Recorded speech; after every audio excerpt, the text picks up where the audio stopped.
if anybody shows up. I'm up in the pavilion, the power shed. The Hobbit house is down there. But there we go. There it is. I just could not get a cell signal to work or a decent internet connection down there at all, which is really too bad because I did have a lot of fun stuff to talk about today. I'm gonna put this thing on. All right, Mr. Fixers, how's it going? Let me know. Give me all the details about the quality of the stream or the lack thereof. I know we almost didn't, Peter. We almost didn't. Whew. That was a fast one. Did you, because of this, because I started it before? Let's see if we can turn away from the bright light a little bit. Oh, man. Loud and clear. Okay, good. Whew. Now I've got a fan over there. Is the fan blowing on the mic? How bad is it? Father Time, how's it going? Oh, thanks, guys, for being here. Well, we got a lot of fun stuff. Image is good, 720. Okay, not bad. We'll take it. Little shaky. Yeah, that's me. It's because I'm wearing this thing around my neck again. Remember this thing? Which is actually quite cool, but well, we'll find out if it's the best way to stream or not. Oh, I'm tired because I just climbed up the hill. So since we got some people here now, let me show you where I am. Oh, the last one was 9 seconds. Yeah, I started that one up, Barry, and like right away, I was getting 80+% of the frames were getting dropped. And it was just awesome. Sounds like an airplane in the distance. Yeah, it's my fan. I could try and turn it off. I'm afraid it would, it'll heat up in here quite a bit if I do. But we'll give it a try. We'll do it till I get too hot to stand it. So here's where I'm at. There is the Hobbit house. And I am in the pavilion, which is actually not a bad place to be because we could talk about all this stuff because I've actually made some pretty good progress. And I won't talk about the problems right away. Carbon monoxide poisoning, right, Nicholas? Yeah, not this time. Not this time. Nothing's running but the batteries are charging. Yeah, the generator's turned off. The noise isn't bad? Okay, I'll turn it back on. I want to show you guys this. I don't know how much we've gone through some of these things, but these are my bigbattery.com batteries. And look at that. They're charging. They're at 80%. This one's lagging behind a little bit. That happened once before where one of them got stuck on a certain percentage, and no matter what happened, it wouldn't change that percentage, even though it looked just like the rest of them. So what ended up changing it was once it got to 100%, I don't know if it reset or something else, but anyways, these are, well, you can see the specs here. These are lithium iron phosphate batteries, 48 volt, 14 kilowatt hours each. I'm pretty happy with them. They're about $6,000 each, though. So, ouchie. That dug into my party money pretty hard. But yeah, we're charging the batteries. We go over here to the charge controller, and we can see that it's got an overheat warning. So it's getting too hot, and it's charging at 80 something amps, and the max is 90. I don't know why this one's not charging. We'll work on that. I don't know why that one's not charging, but anyways, whew, okay, I'm gonna sit back down, gonna turn the camera back on my face so we can have a conversation. Did I get out of the loop? So what? Are you talking about the ground loop, Barry? By the way, thanks for being here. I know, Barry, you're here all the time, and I appreciate it. So let me tell you the story of the weekend. Well, first, let me tell you why I'm late getting the stream started. I'm late getting the stream started because our Tesla down there, which is new to us, we drove it down to a little hot springs place, which is really only a couple miles away. Seriously, I think it was 4 miles away. So we drove the Tesla down to the hot springs, and the problem with it is that there's no cell service down there. So those batteries replaced the bad ones. Yeah, they did. Oh, the boot loop for Home Assistant. Yeah, we got out of the boot loop. Yeah, we got out of the boot loop. Home Assistant is running great. Are you not afraid the $18,000 batteries get stolen? You know what? They are so freaking heavy. So for one, they're pretty flippin' ridiculously heavy. But we will also have the door has a lock on it. So this is up in a shed.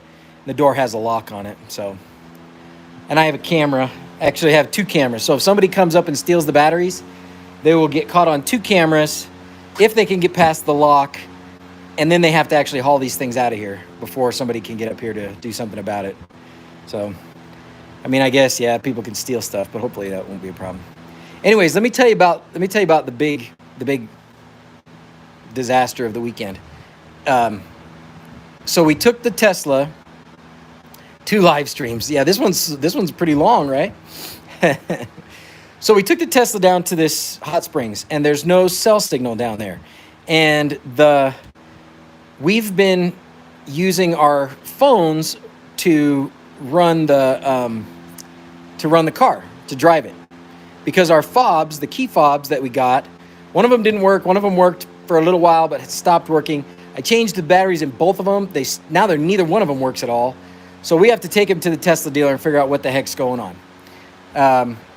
And we tried to do that Thursday when we came up, but we got there too late. They were closed, and so the fobs were just sitting in the car, but they're useless, which is fine. We've been driving the car just fine with our phones until we went to a dead zone.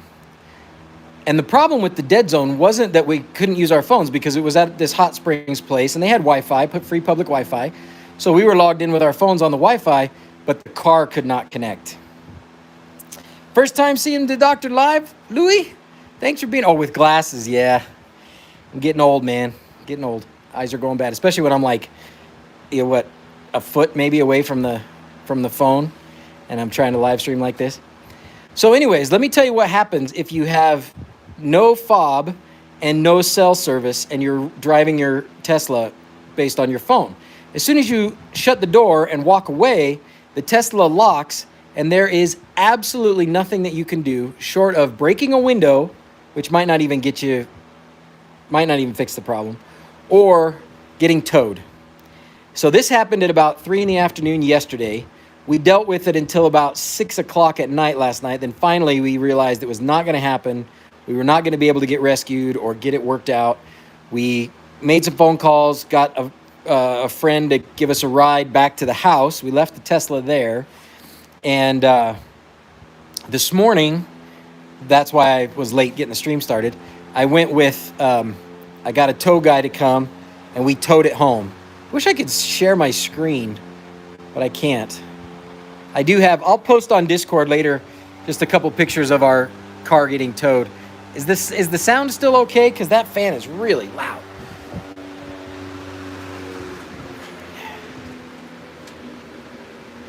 There, I'll move it there a little bit. Okay, better. Blow up that Tesla. So, I don't want to be a Tesla hater because everything else about that car is fantastic. But boy, they really got to fix that. And here's the worst part. The place we were at, they have Starlink internet. So give me one good reason why a Tesla car is not connecting to Starlink internet. Jeez. Come on. Elon, dude. So anyways, a couple $100 later, we got our car back, and all's well that ends well. So, but yeah, watch out. If you have a Tesla and you go to a place that doesn't have any cell service, look out. Look out. I think if we would have logged in the car, if we would have attached the car to either a hotspot on my phone or to the Wi-Fi at the place we were at, we'd have probably been fine. But regardless, we're just going to be super careful. And of course, we're going to get our fobs fixed, which is also the next big priority. So now, let's talk for a minute about what you guys are doing. And I just want to hear about projects and some fun stuff and questions about whatever. I saw somebody say thanks for the Dig Quads. I apologize if you put your order in the last couple days, because we've been up here and we're not going to get home until hopefully tomorrow, maybe tonight, but hopefully tomorrow. So I won't be able to fill the orders that have come in the last couple days until I get home. So there's a little bit more of a delay than usual right now because we're not home. But yeah, it's gone well. We've got I keep calling them the Canadian quads, which maybe I shouldn't. car has a metal key. A metal key. Oh, somebody should tell Elon about that. Maybe some sort of a actual backup mechanism so that you can get in the car. Hang my 100 feet of permatrack next week. All right, Doug. Fantastic. Where are you at, Doug? Are you in Utah? I can't promise I'd come see you, but I would sure love to. Give you a hand or take some pictures or answer questions, give you some pointers, whatever. We got tons of permatrack in. So the Home Assistant stuff up here has been going great. Great. Oh, you're in Spanish Fork. Oh, wow. Well, let me know how it goes, Doug. If you get hung up, let me know. Let me know. I think I'm on call next weekend, but let me know how it's going. Skoda has a hidden key in the fob. Oh, there's not even a place to put him in. The only electric car that I'll drive is a bumper car. Well, I love everything else about it, but this was quite the bummer, to be sure. QuinLED ESP32 Plus AE Plus is out. Yes, I think it is. And I got to talk to Quindor about when I'm going to get some to be able to sell. Your Leaf has a key in the fob and also can start the car. Yeah, they got to do that. They got to fix that. Like, maybe they have. Like, this was a 2017. I don't remember what year was the first year of the Model X, but it might not have been too far before that. So it may be something that they have fixed in the handle to unlatch it, but it works in critical situations. Oh, that's good to know, Robert. You're talking Tesla, or are you just talking, was that you that said that it works that way on your Leaf? I will take apart my key fobs and find out. And if that's the case, when we're going to be more careful. This is not going to happen to us again, hopefully. But, you know, your in-laws have a Model X and a Model Y. Well, fill them in on my dilemma here, 4Tracks. Let them know what not to do. Don't park that sucker. If you're driving it with your phone, don't park it in a place with no cell service. I can't believe I figured that out the hard way. Man, oh man. I just saw my friend Tomahawk out there. He's a hawk. Lives around our property. Hunts for mice. His name's Tom. Hi, Arnold. So, what's the first thing you do when you get in your car? Hotwire it? I can't even do that in that dang car. I do love the car. I don't want to badmouth the car. I love the car, but wow, what a mess. All right, well, let me tell you about my weekend. Otherwise, besides that whole snafu yesterday. So, we're up here at the Hobbit House. We're trying to get things ready so we can let other people stay up here. We have actually been letting other people stay. We don't have our final permit yet, but I did submit the electrical permit. So hopefully we'll pass when that time comes around.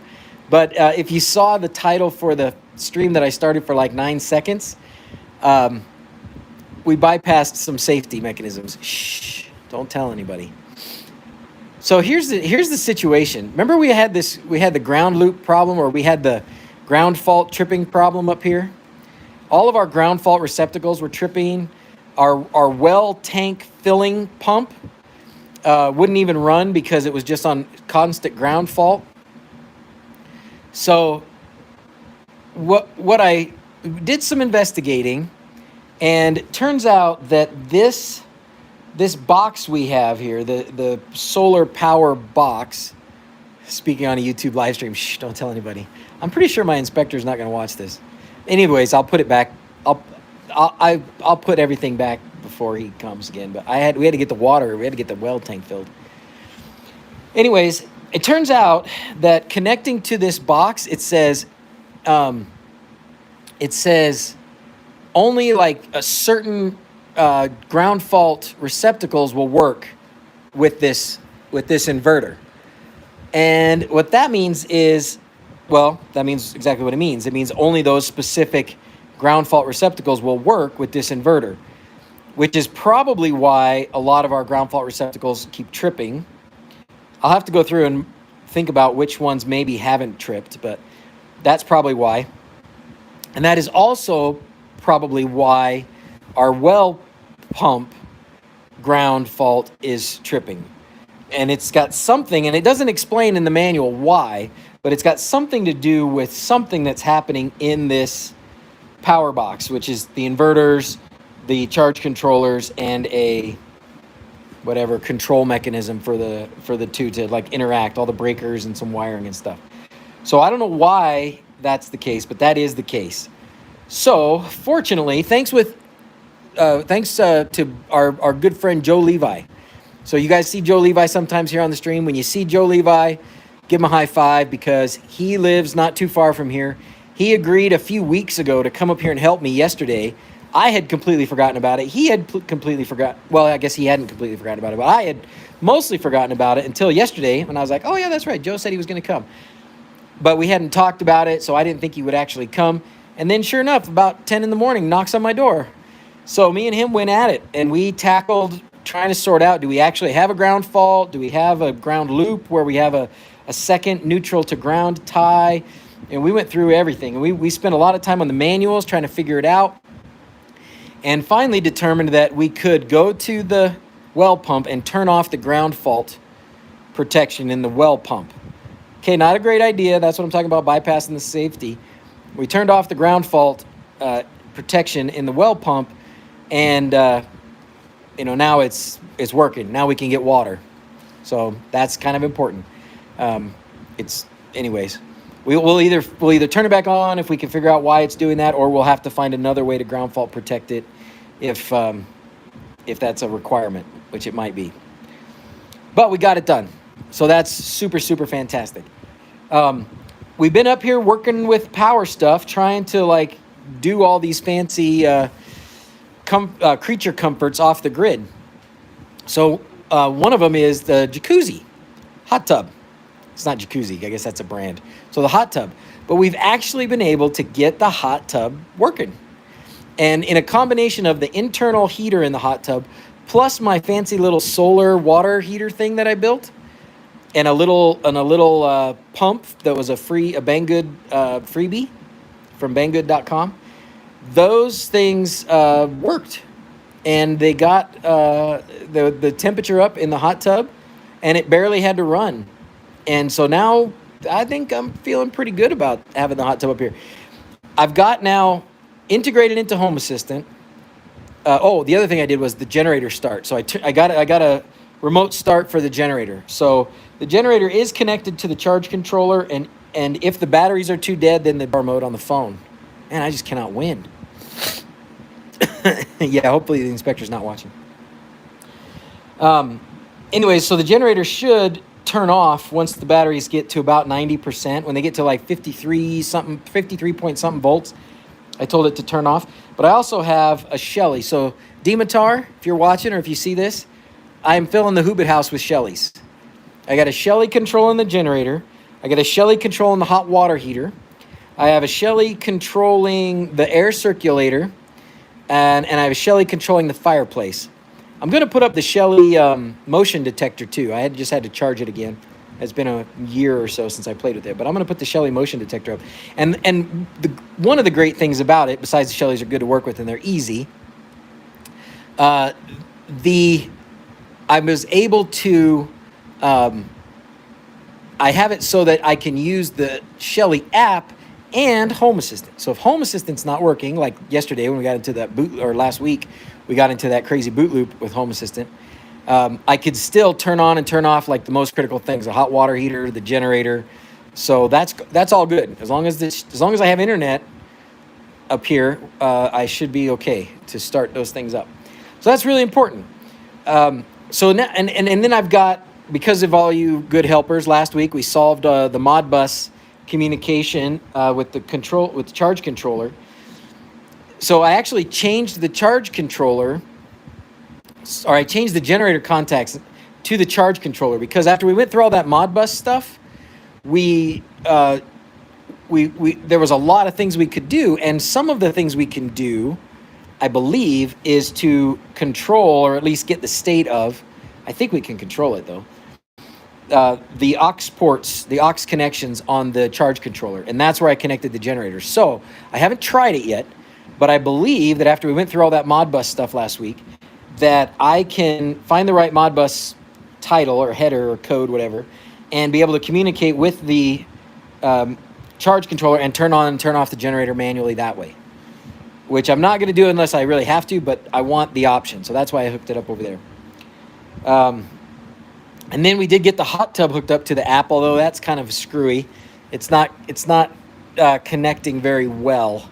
It's connecting, but not very well because just Wi-Fi signal on this little machine that it uses, this adapter piece. But if all what I want to do is be able to link all this stuff through Home Assistant, because what is the power in Home Assistant? It's being able to take all these different devices that have their own different like communication mechanisms or whatever and make them interact. So I want to make it so that if the jacuzzi's on, the generator turns on, and then the jacuzzi heater turns off, generator turns off. Or if the sun's up and we're making a lot of solar power and we're not using it, the batteries are charged, we're not using the solar power, then I want to turn on the water heater and heat up the water heater, or I want to turn on the hot tub or heat up the hot tub. So I've got to build in now a lot of the logic, and I got to think through what I want that logic to be, based on conditions in the house, outside the house, temperature and occupancy, but also the sun and this condition of the solar charging situation. And when I've got extra power, I want to use it, right? Okay. What inverter, Glenn says. What inverter am I using? Magnasign from Magnum Energy. It is let me show you. And then I'm probably going to have to put the phone down and hook it up to the charger so that we can stream for more than about 10 minutes. So that is my inverter. Does that give you what you need? Model number MS444-8PAE. That's the inverter. The charge controller is this, which is still getting a hot warning because we're cranking. I mean, we are just charging like mad, which is awesome. So, but this charge controller is not working, so we got to figure out why. I don't exactly know what the problem is there, but it's just a Midnight Classic 150. So Midnight Classic 150 is what I'm using, and then this Magnum Energy box, it's just like a wiring box. This is the rapid shutoff. This is just a combiner for all the solar panels. Got like, I don't even know how many lightning suppressors or lightning arresters or whatever, like 4 or 5 of them. And then those big batteries, big battery.com batteries. Okay, I'm gonna take this off my head. Sorry for making you all seasick, probably. We're gonna see if we can connect up to a plug here. I set up a little table in here. Let's see if I can manage to. Thanks for sticking with me, guys. All right, there we go. Let's see, where's the closest one? I think that's the closest receptacle. We may need to move this whole table structure a little closer to it. There we go. There we go. We're cooking. Whoa.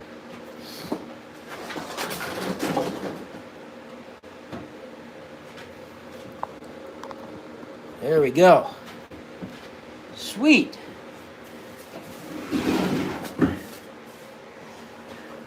That window's kind of bright, but we'll do this. Uh-oh, is the video frozen? No! Don't freeze, video, don't freeze. Don't freeze on me now. I gotta get my fat head in front. Refresh, okay, good, maybe it's still all right.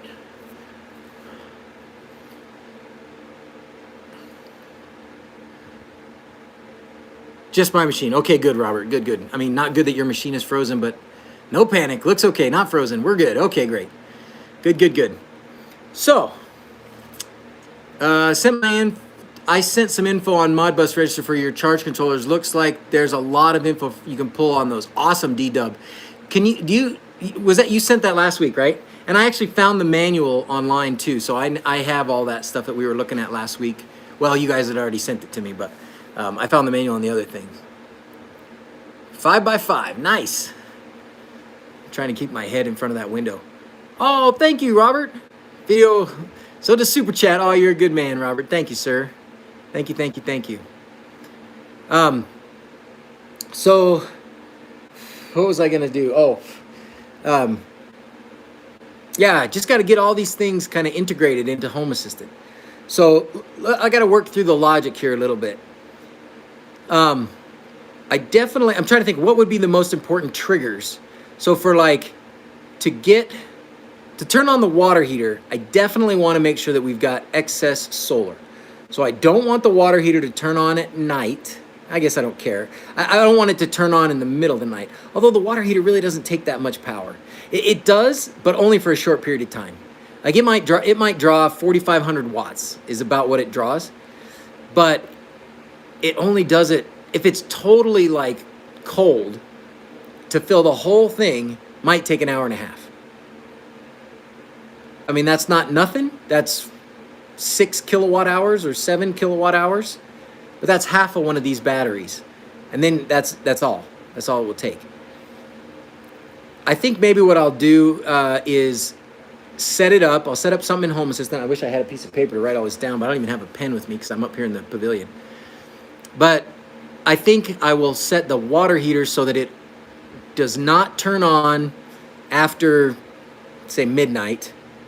And it won't turn on until 5 o'clock. Now that doesn't mean that it's gonna turn on. That just means if for some reason it should kick on, it won't. But then I do want to specifically turn it on. And I specifically want to turn it on when I have extra power. I wish I had a sensor in there to tell me what the hot water temperature is. Does anybody have that in their hot water heater, a temperature sensor? That would be nice, because then I could know if the temperature's good or if it needs to be boosted.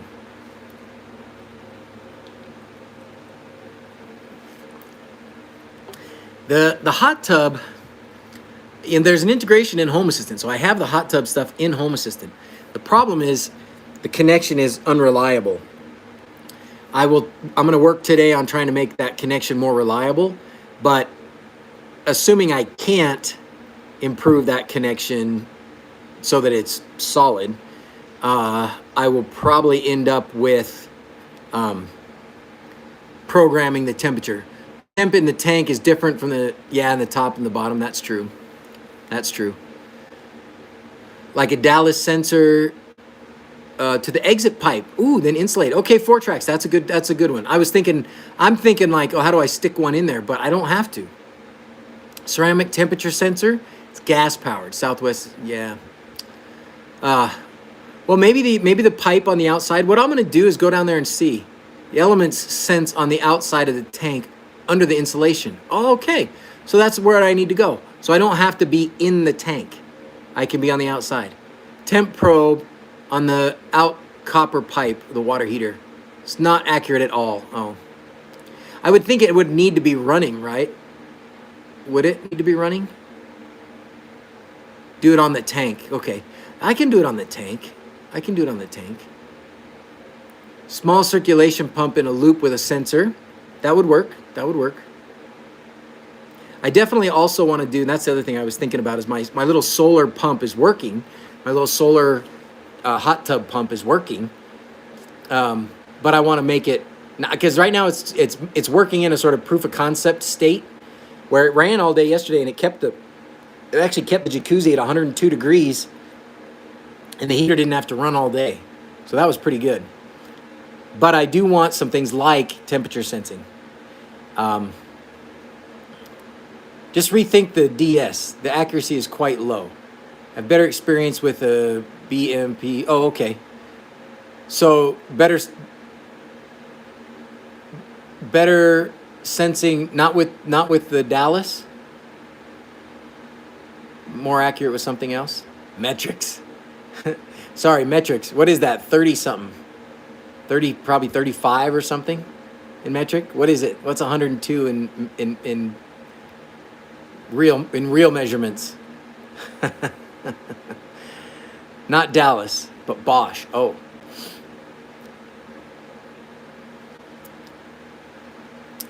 So I wish if I could get a reliable connection to the hot tub over the internet and into Home Assistant. That's going to be one of my big projects for today. I'll post on Discord too. I mean, I guess I could post it on YouTube. Might as well. I should be posting stuff on YouTube. We figured out how to put a curtain on a round window, which is not something that a lot of people have had to do. And it's not just like, oh, we put a curtain straight and the window is round underneath it, right? So the curtain pulls away and now you see a round window. No, it is a round curtain. It's round on the top and straight on the bottom. The window is completely round, but the curtain rod goes around and it works. It's true, it can be off, and I can. It's more of a change, right? What we're really monitoring is the change, and I can adjust if I needed to, if I really wanted it to correlate to a different sensor. I could add some numbers. Built-in thermistor. Figure out how to convert the value if you wanted to tap in. I kind of like the idea, Sir Goodenough's idea. I kind of like kind of sticking a temperature sensor up against the tank inside the insulation.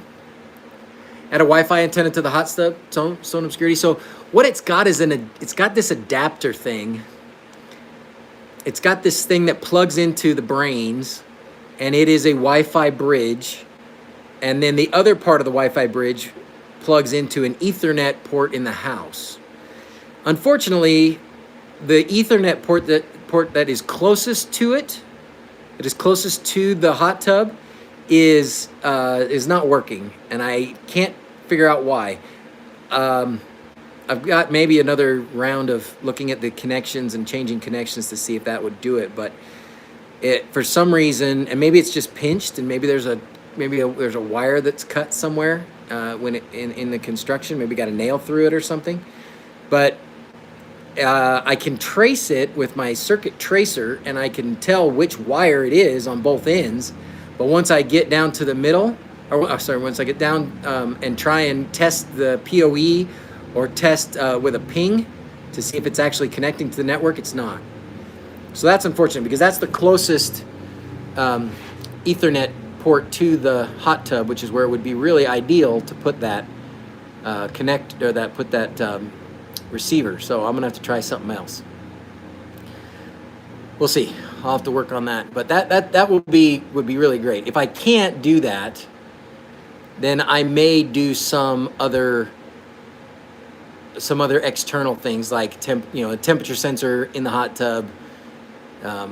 Some of those things. Install a thermal well into the tank with a 10K thermistor probe and a wire to it. The Raspberry Pi. I bet that would work. That sounds complicated to me, but I do appreciate the idea.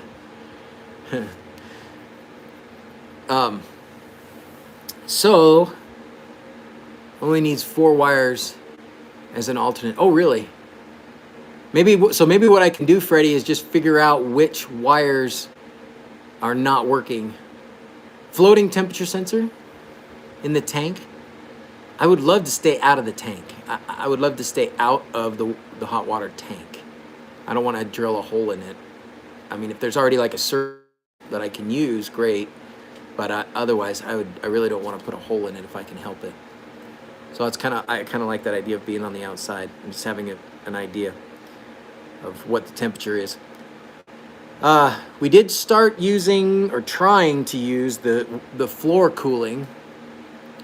Does it check individual wires? It can. So I haven't done that, but I need to do that. In the hot tub, get the circulation pipe under the tub. Aluminum, insulate it. Oh, okay. What I need to do too is maybe I can just put it on. The best thing is going to be to put it.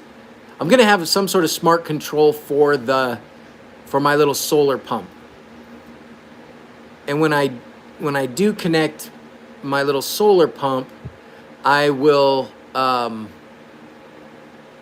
already installed. Maybe look the model and thermistor. Okay, I'll see if I can find that. Thank you. But when I do connect that little thermal pump, or little solar heater pump to the hot tub, I want to have 2 temperature sensors, one at the intake and one at the output, so that I can get an accurate reading on the input side and output side. And that would be fun, because then I'll really get to know how much heat we're adding. Pity there's no way to connect something to the thermostat of the water heater easily. That would be the ideal way, right? And you know, the problem there, Glenn, is that they're just dumb.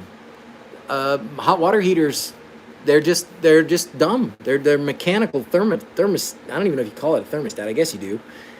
But yeah, just a mechanical, old school mechanical thermostats, I think. I mean, you guys probably know better than I do, but I think it's just those old fashioned, you know, coil of metal that expands and shrinks, and that's it. It makes contact and it disconnects. That's it.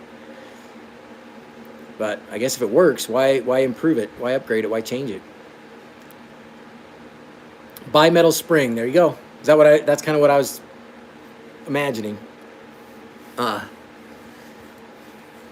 What else? Let me think about some fun things too up here. So hot tub is a big deal. Hot tub, we got the generator start thing was a big deal. We got cameras going. There hasn't been an update to Reolink that does RTSP from the NVR, is there? I don't remember. I know Rob put out a video. I haven't watched it. I need to check it out and see if that's a thing or not.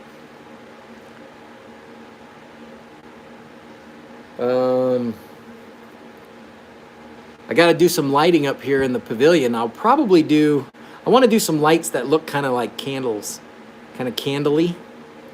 I probably won't do lumen cache, but I probably will do just low voltage. You know, I'll do 12 or 24 volts everywhere. So I'll just do like a central power supply, and then I'll just run power to the lights. And then I'll probably control it with a smart control, so that it's motion sensed or app sensed, or put it on a switch. But oh, my Zigbee. So it was the Zigbee. So my Zigbee, I have one of my Zigbee thermometers, LED strips. Yeah, I think so though, Glenn. I do think that, like, if I'm trying to make it look like fire, I think I may do that with wLED. Oh, what else was I going to say? Bought the Reolink NVR 8 cameras for a vacation home. Joy running the wires in the attic. Yep, I did that a couple summers ago, man. Well, hey, if you figure out how to get the RTSP thing working, if there is such a thing, let me know. Let me know how you did it or what to do, because that would be nice. It's not necessary, but it would be nice. I lost my train of thought. That was your July project. Oh my gosh. I hope it's in a cold place. Well, you're up there in the North Midwest, so it you know, July is going to be hot and humid.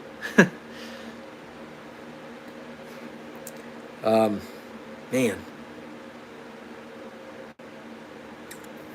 got a long list. Oh, we started working on. Excuse my allergies. We started working on the putting sandbags on the outside where the dirt has kind of sloughed off.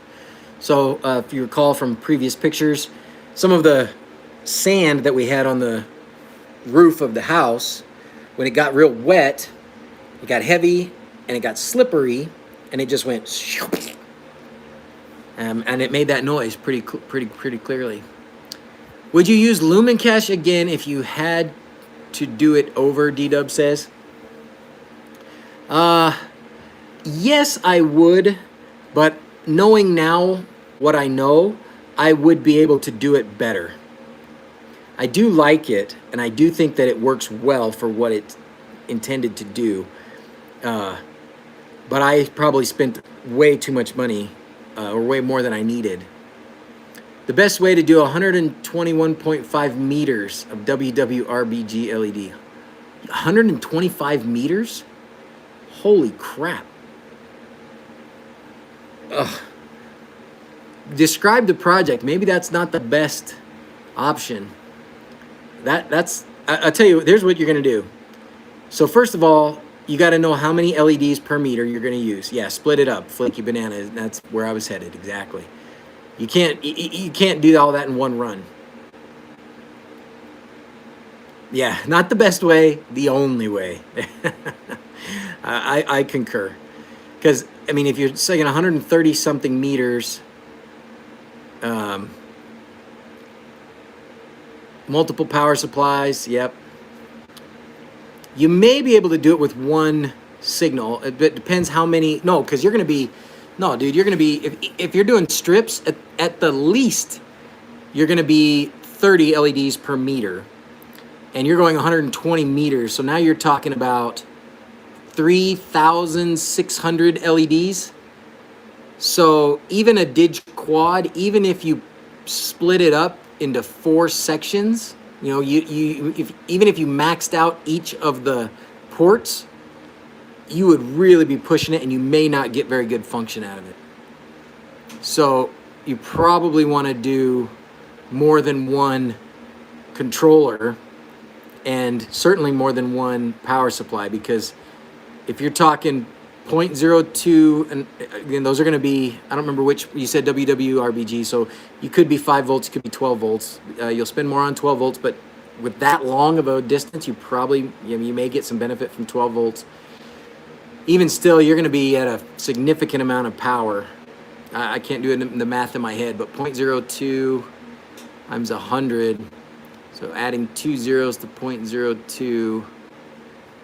Well, no, that's not meters. That's so 3,600 times 0.02. 60 something, 74 amps. Yeah, something like that. So you're gonna need multiple large power supplies and multiple controllers. Go to the Pixel Heads in Discord, and they can give them the specifics of the project. They can give you a lot of help.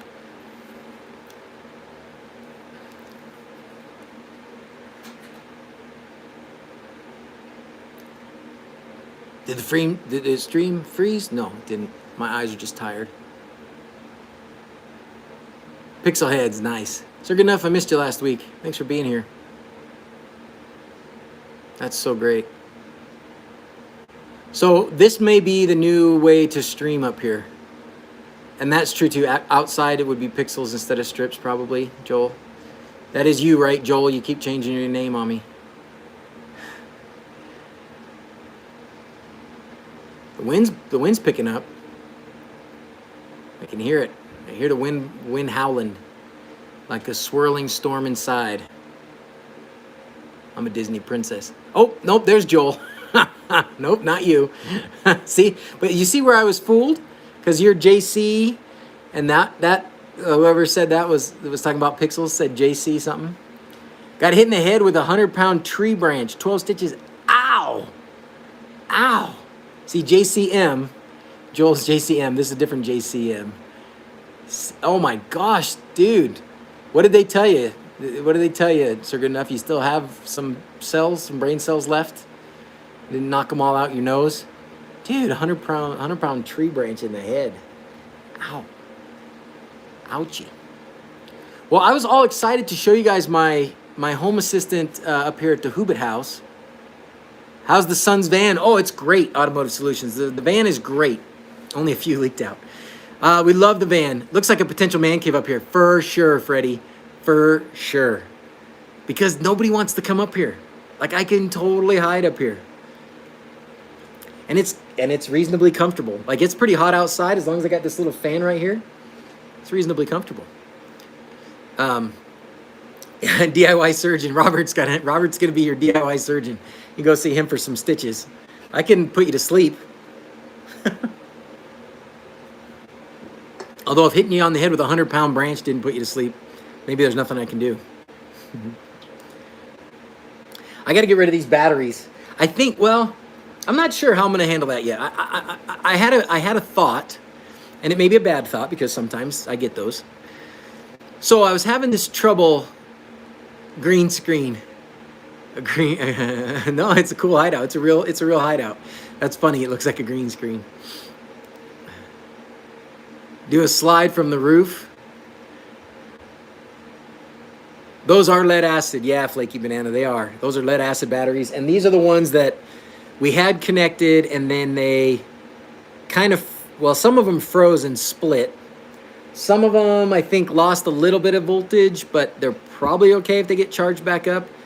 And then the rest of them have seemed to be okay. So of the, I think I had 16 of them. 2 of them are totally shot. 2 of them are questionable. So the other 12 are still okay. And 2 stitches taken out. We could do that live. Awesome. Awesome. I'll do it. Piece of cake. So I was half thinking, because I was having this well pump GFI problem, maybe the thing to do is to get a dedicated couple of panels and an inverter and a charge controller, and maybe even, you know, just a little shed or something, and put it all over there by that well pump, so that well pump is independent of everything else. So if I get to the point where bypassing the ground fault is frowned upon, and there's no other way to fix it, that may be what I end up having to do, is just give it its own dedicated little powerhouse there. I don't want to have to do that, but if I did, I would use these batteries for that. Pixels are easier to replace and fix than strips. And when you're going that far, what's the need for fire protection anyways? Right. Ground fault protection, bah. As long as you know that there's no ground fault protection, you can be extra careful, right? I'm the worst. I give the absolute worst electrical advice. Oh, Joe, I wish Joe was here. Joe Levi, I wish he was here, because he was helping me yesterday, and we got into the panel for the pump, and for the well pump there, and it was the most just horrible, absolutely despicable wiring job, and that's coming from me. And you've seen my wiring. I have pretty low standards when it comes to wiring. Hey, Joe from the Ukraine, how you doing? Hang in there, buddy. Thanks for being here. I have pretty low standards as far as wiring goes, and the mess that was in that pump panel was despicable. We had jumpers, we had wires this long going from a screw terminal to a wire nut to another wire to another wire nut. And then we were going from these wires that were like super tiny, look like jumper wires, maybe 20 something gauge, right? 24, 26 gauge wires, to like this big old number 8 or something, just because that happened to be what they had on hand, I suppose. And it was a mess. It was a mess. And me and Joe spent at least an hour of the time he was here, at least an hour of it we spent, because as we were looking at the wires and I was kind of moving them and trying to see what was going on, one of them pulled out. And I don't know where it came from, and I don't know where it was supposed to go back into. And we fixed everything else, and we had that one wire left over, and the pump wouldn't start without putting that one wire in the right place. So then we had to go back to the manual and search and try and figure out where that wire goes, and then put it in. Lame. Anyways, I'm gonna call the pump guys. I'm gonna send them a picture of I'm gonna go to the guys that put in the pump for me and send them a picture and go, dudes, come on, man. This is you can't be doing this to people. This is horrible. This is inexcusable horrible. 20 gauge fuses. Oh yeah, right. Yeah, that's right. Yeah, 20 gauge fuses. I get you. I hear you. Well, some of those wires we didn't fix, but some of them, we fixed a lot of them. We fixed everything that was actually screwing into the terminals. We fixed everything that was going into the wire nuts. It was bad. A green wire coming in carrying 120 volts. Yeah, what would be wrong with that? Jeez. We had, well, what were we looking at over there? I can't even remember now. Anyways, I forgot. So there's that. I forgot. So Home Assistant wise, I have some really nice looking gauges now with all that stuff we worked out from the Modbus last week with my solar.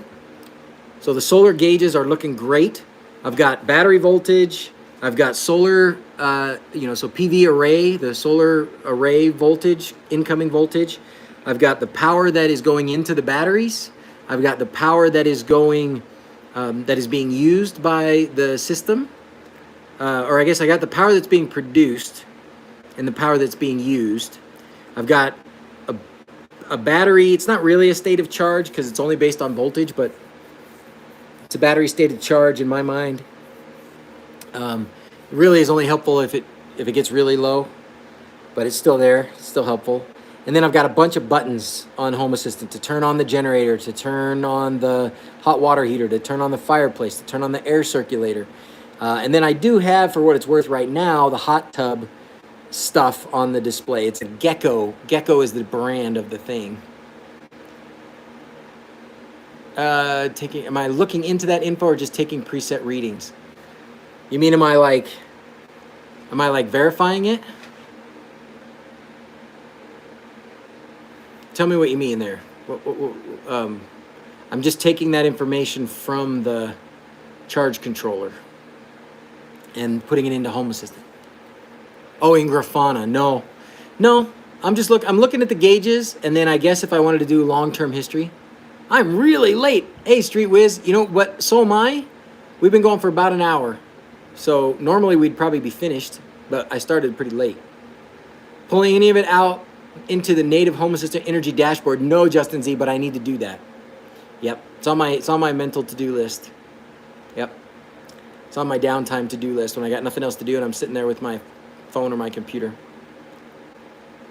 Yeah, it will be. To see how the batteries go, I would love to have a real state of charge sensor. So, something to think about, something to put to the hive mind here, the Borg that we are, to sort this out. These batteries have a BMS that communicates over Bluetooth. I would love to obviously get that information into my network so that Home Assistant can access it. So if I don't know what protocol it uses over Bluetooth. There's a new hack thing for a different energy panel now. Oh, wow. Inside Home Assistant or separate from Home Assistant? Or like, is it like an add-on or like a hacks thing? Oh, hacks. Yeah, I got you. There's a hacks thing. Oh, okay. I'll check it out. What's it called? Ooh. Light just dimmed. Heard the fan kind of boom. I wonder if that means something else turned on. This is my Hobbit House Pavilion. Yes. Oops, Hobbit House. This is the pavilion. That is the power station back there that you see in the background. And I'm blocking the light with my head so that you don't get too much light in your face. Energy something. That's what I would call it. You know. Having the well pump and getting the power draw of the well pump was really important too. So once we got that hooked up, which would be the downside of having it on its own separate system out there. But I guess if it's on its own separate system, it wouldn't matter. So maybe that's fine. But that thing, when that well pump fires up, it draws about 1,800 watts. What model is the BMS? I can look it up and put it on Discord. It's like a, oh gosh, oh man, let me see if I go away from this menu, will it stop the stream? Do you think? Let's try it. Still streaming? It likely will. Okay, so I probably just killed the stream. Killed it. And back. Okay, so we're not going to do that. We're not going to go away from the stream. Okay, sorry about that. Yeah, but I was only gone for a second, and while I was gone, it never dropped. All right, well, up to you. Do you want me to give it a? Do you want me to try it again? I have the app on my phone. Let me tell you. Okay, bye. We could say our goodbyes, and then I could check it.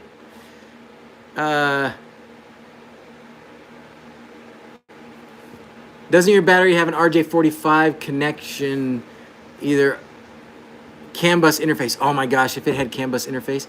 Well, let's check it out. Should we check it out? I'm gonna go over there and wrench on it for a second.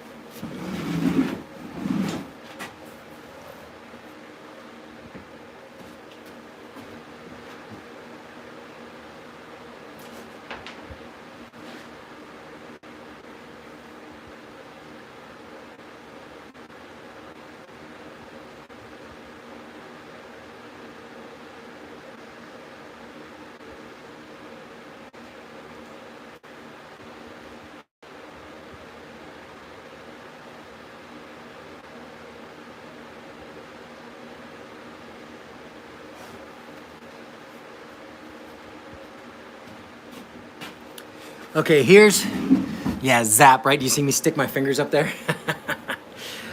So they are, no, this is the pavilion, Ron. This is just the power shed. So the Hobbit house is out that window and down the hill 300 feet. I'm just in the shed where the power is produced.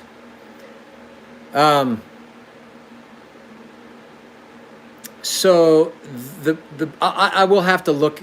I can't see anything on the outside of it, and they did a clever job of putting a sticker over the panel where I would probably need to get, and they have a 10-year warranty, so I don't really want to break that seal. Usually I'm fine with voiding warranties, but not this one, not right now.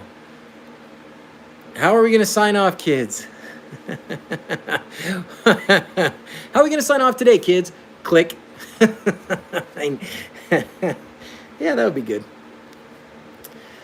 We'll take the chat to Discord and we'll see what we can sort out with the with that app and how it communicates. If it has, and we can look it up. I mean, you can look it up if you guys that are sitting there at a computer with the Googles. It's bigbattery.com. Rhino is the brand of the battery, or the model.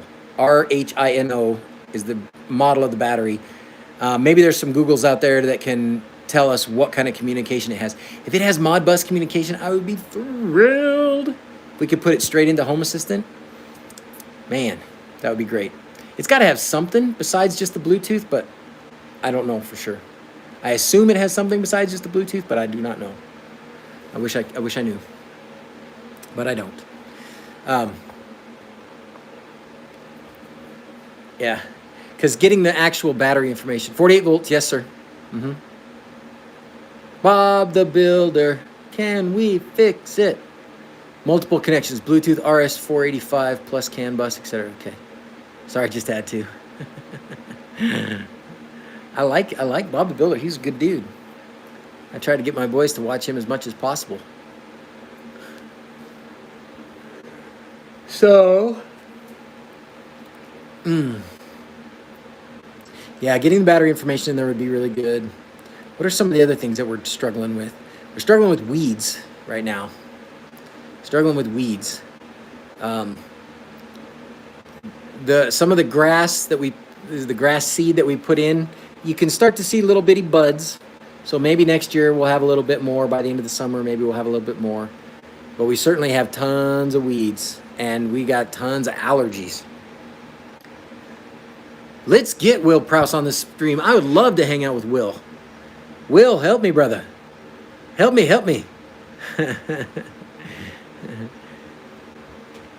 I've watched a lot of Will's videos. I've become very brave thanks to Will, and I've probably avoided a lot of mistakes thanks to Will also. So, yeah, tell Will, let's connect. Grass is growing in between your patio tiles. Oh no. We are. Yeah, well, I mean, we're getting geared up to put this out to rent, right? The Hobbit house. But we need to do a few things, like we got to make the entrances a little. Ooh, the weeds. Ooh, the weeds is. We got to make the entrance a little bit easier. You know, if somebody was in a wheelchair, they wouldn't be able to get it up to the door, so that's a problem. So we're gonna have some Trex work to do, some deck extensions to do, which are fun. I'm happy to do deck extensions. Those are fun. Good solid carpentry kind of stuff that isn't too difficult for a simple guy like me to comprehend. We're gonna do something off the front, extend the front a little bit, and then make a porch and stuff in the back. All-terrain tires for a wheelchair. I know Linus is on Home Assistant. I know. Linus probably already knows more about Home Assistant than I do. But boy, Home Assistant has sure been great. It's been fun to kind of have a new collab. Maybe collab with Will. I would love to collab with Will. I wonder where he's at. Is he in California? Seems like he's in California. You think? Well, I think Hookup Rob contacted Linus and did something with him. I'm just a lowly 100,000 subscriber guy, you know. He's in Vegas? Will Prowse is in Vegas? Oh, I go to Vegas all the time. Let's Jake do the hard stuff. Doesn't do lots of home assistant himself. Yeah. Ooh, I gotta find out if Will is in Vegas, then we definitely could do something together. 111,000 now. No bus information for those batteries. Dang. Okay, Nicholas. What about? I don't even see how we would be able to do a Bluetooth to BMS or a Bluetooth to Wi-Fi bridge. I don't even see how that would work. I think what we'll have to do is something external. And maybe these power monitors can do that but they would reset probably if it ever lost power. I don't know. Where we would set it, you know, tell it how much of a charge it is, tell it what kind of battery it is, and then based on how much it charges and discharges gives us an idea. A shunt resistor and an 8266. I like that idea. Let's expand on that.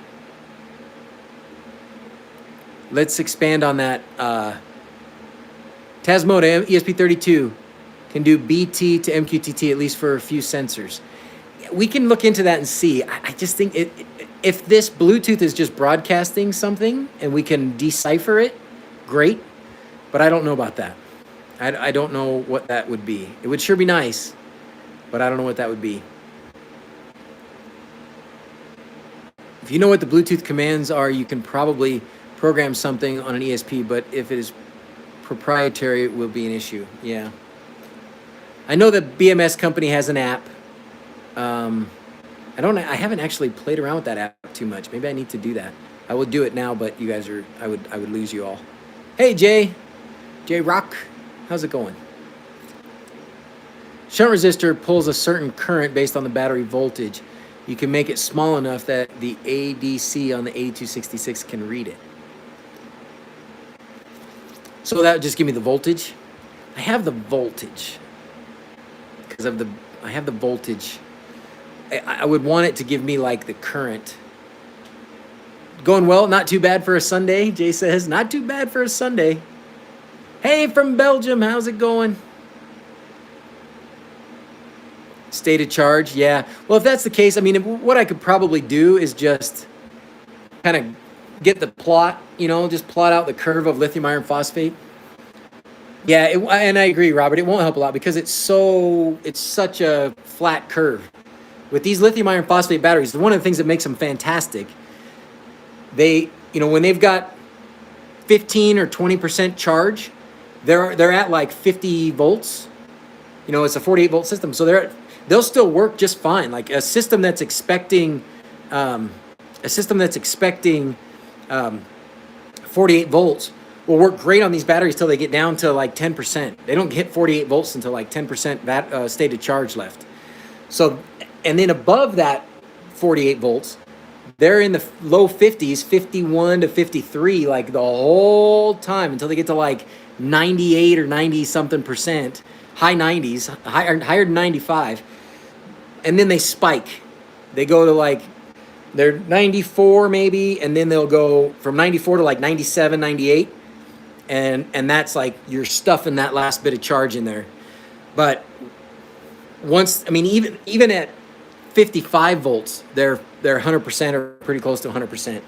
So that was the problem I had with the generator. Was I set the generator remote start relay to turn off, which would shut the generator off.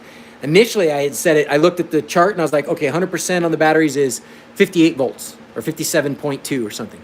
So I set it to 57.2. The generator came on and it never turned off because they never got all the way to 57.2. And I don't want them to go that high when they're charging from the generator, right? I probably never want them to go that high, really. So I changed it, but I changed it to like 56, still not understanding what I was really trying to do or what I really should do. And it also, well, I don't remember if it turned off or turned on. I don't think it turned off. I think we had to have somebody manually turn it off. But then this last time now I've got it set to I think I set it to like 53.2. So it may get to 50 or 60% charge. I think it'll be more like 80, but it'll get to some high percentage of charge and then it'll shut off. So that's good enough. The generator is running on propane. 57.2 for brand new fresh cells. Yeah.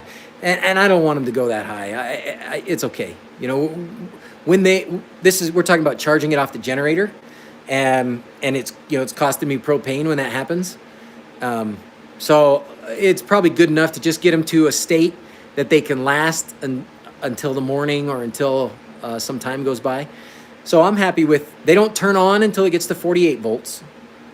And then they turn off, I think I set it to 53 point something. I don't remember what it is now. 53 point something. So they should have a decent charge. It's so fun though, living off the grid like this. It's hard. There's a lot of stuff that goes wrong, but it feels good when it works. And you know you're self-reliant. So it's pretty good. And we're piling up sandbags on the outside of the house, so it's going to be bulletproof too. Lots of aftermarket LiFePO battery meters. Must be one with the data out. Okay. I'll keep looking into it. Eventually you'll get those kinks worked out though. That's right, Nicholas. That's a good attitude. We had to keep coaching the kids yesterday when our car got stranded. That it's an adventure. It's an adventure. And they caught on pretty good. They were being pretty sweet about it today, and they were repeating that as I was like going to meet the tow truck guy and stuff. Oh, it's an adventure, Dad. It's an adventure. That's right. It's an adventure.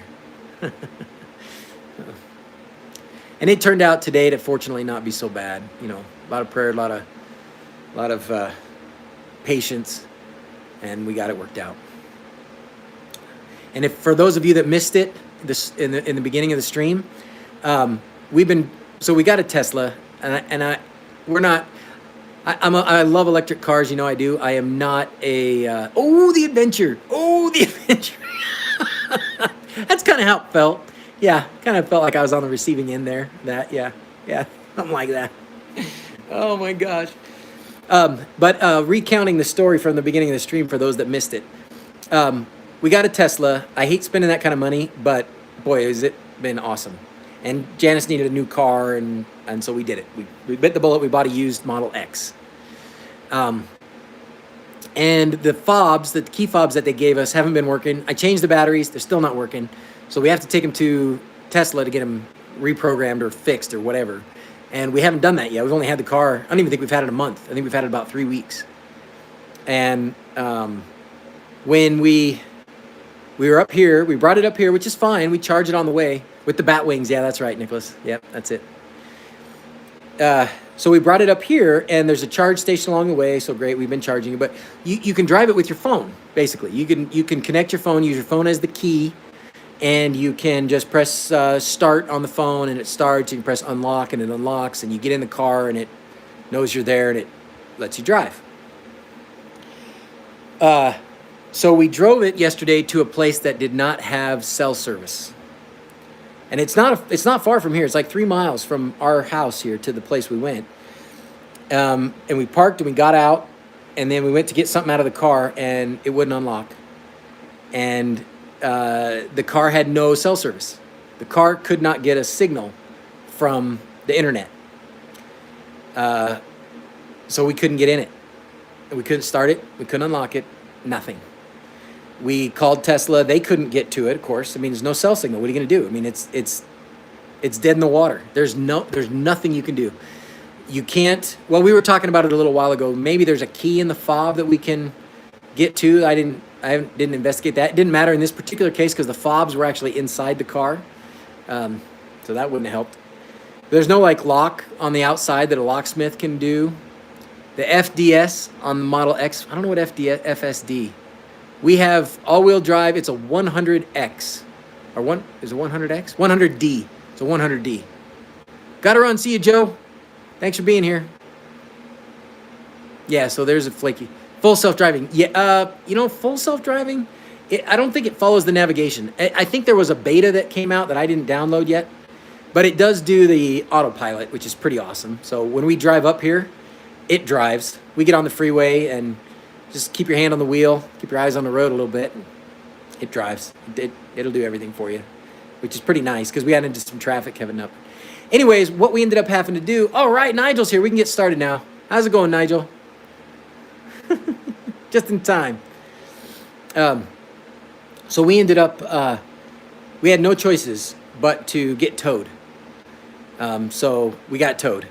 So lesson learned, if you have a Tesla, if your key fobs are not with you or not functional, and you are driving your car with your phone, do not ever park your car in a location where the car cannot connect to the internet. You will be hosed. The car sometimes has a hard time connecting to its own cell signal in our garage. And here's another little tidbit that I learned. Because the car can connect to a Wi-Fi network. But if it goes into deep sleep, a signal from a Wi-Fi network will not wake it up. It has to be woken up by the cell signal, which is kind of dumb. I don't know what the purpose of that is. Maybe there's not a purpose. Maybe it's more of a side effect. But we do struggle with that a little bit sometimes when we're in our garage even getting it started. So might look into seeing if the previous owner bought the full self-driving package on it. You might be able to get into the beta. I'll look into it. I'll look into it. We've had free supercharging, which is awesome.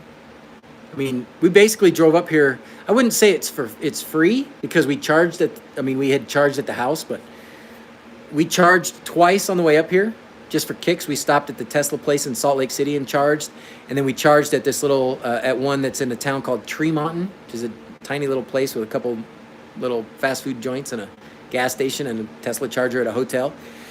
Tremont's a little bigger than that, but that's the part of town where the Tesla charger is. That's all there's there. So yeah, we'll drive home for free. I'm actually gonna connect it here. I'm gonna connect it to the house and let these solar panels give it some charge, see what it does, and then we'll, unless if I can get it to charge fully here, which I don't think I can, but if I could, then we would drive home for free. But worst case, we'll stop in Tremont again, and we'll recharge there. We'll fill up there, and then we'll drive home. So rather than bringing our, GMC 6.2 liter gas guzzler, which I love, it's a great truck or a great van.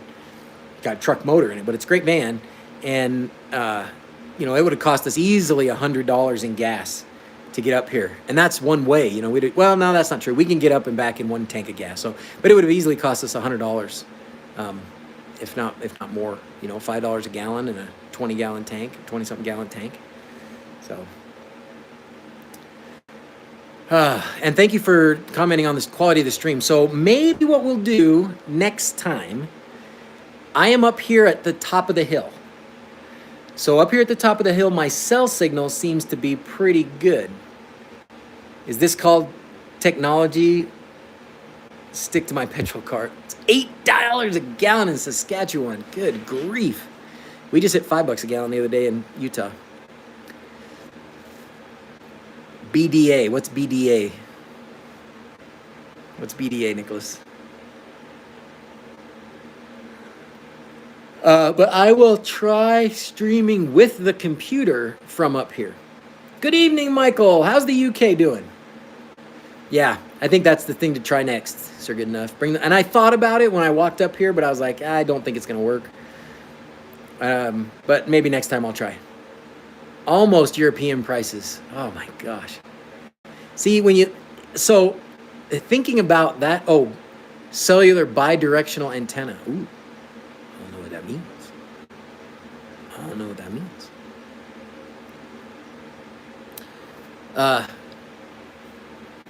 With the way, and the last time gas prices spiked like this was when all the car manufacturers realized maybe we should start making some electric cars, and then it got better. The gas prices were good for a while, but now, of course, where they're at, it's a good thing that there are a lot of electric car options. And most of the time, you shouldn't try and take an electric car on a long trip like this. We're 150 miles one way, so it's doable. I wouldn't necessarily say you want to do it all the time. Cell signals from distant antennas. Oh, cool.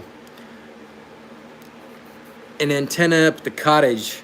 Without an amp, it pulls up the cell signal at bar. Wow. €2 a liter in Belgium. What's that in dollars? Is that about $5? Yeah, electric prices to rise. Yeah, they probably will. They probably will.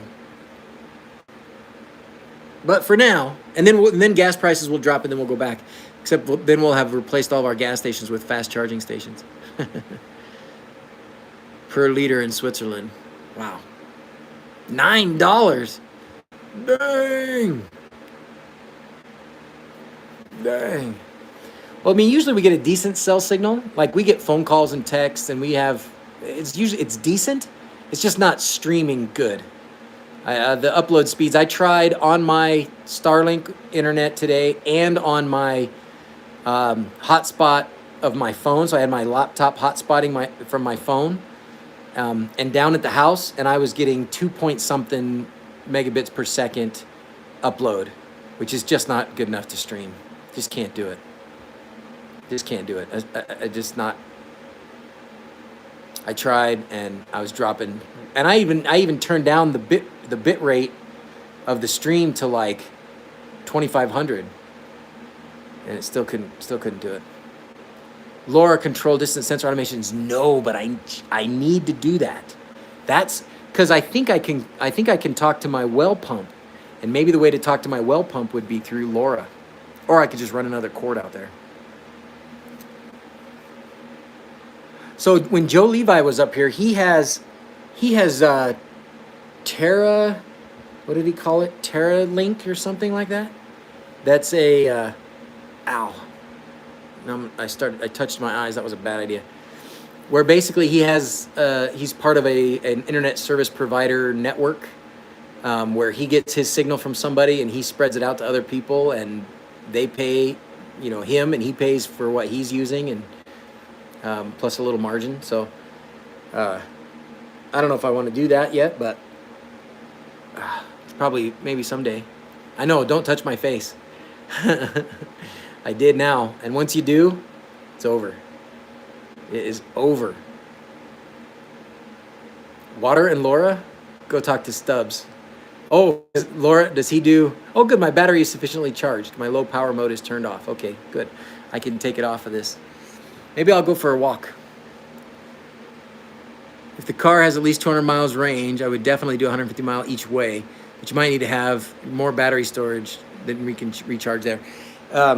Yeah, I would. So my philosophy up here is I can produce 4,000 watts, and it should be more, because I don't know why my other inverter has not been kicking on. Maybe it's not been kicking on because I don't need it, but each of these inverters should be able to make 4,000 watts. So I should be able to make 8,000 watts at a time. I never use 8,000 watts in the house. If everything turns on at once, I would. I'd probably be closer to 16. It'd be pretty high, but as long as I'm managing the loads reasonably, not turning on all the big loads at once, I use 4, maybe 6,000 watts at a time from the house. So most of the time I'm running around 400 watts down at the house, just using 400 watts. So if my solar panels can produce 4,000 watts, my house is only using 400. I need to put the rest of those, might as well use them. So put them in the Tesla battery, right? So this makes me really excited about that Ford Lightning. I put in a reservation back when they were first coming out.